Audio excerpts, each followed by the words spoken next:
And now you got payday loans. So people are putting themselves into debt. Which Obama, of course, tried as well.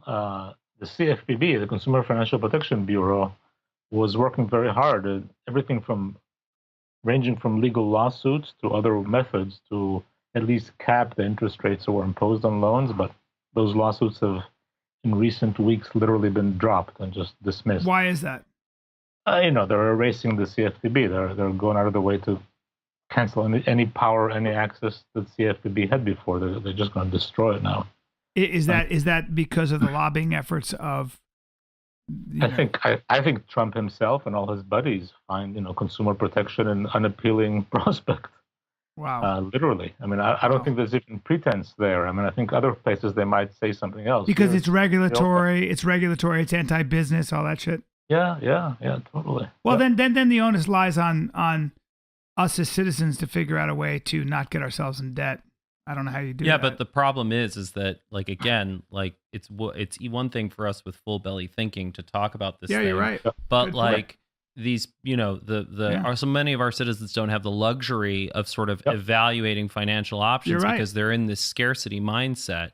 And especially when payday loans are the only thing available. That's right. Immediately. So talk to us about payday loans and how they work.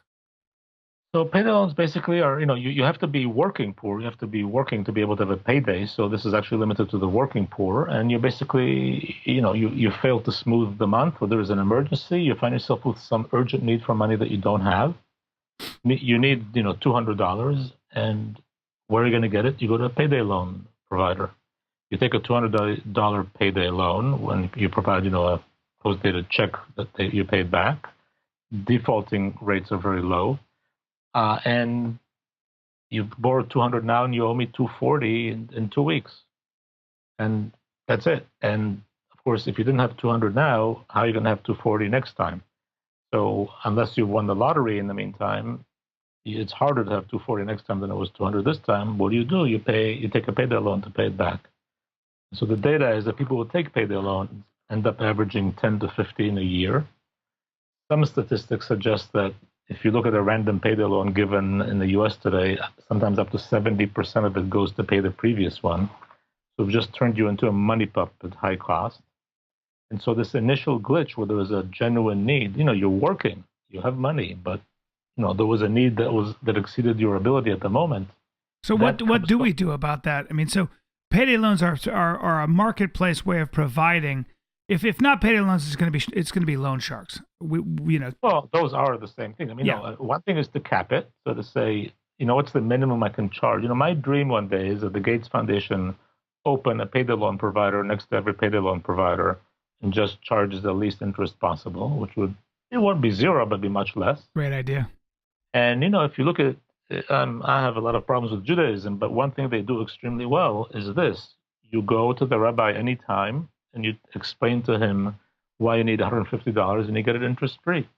And you pay it back when you can. And early studies compute that makes sense. It's like doubling your income.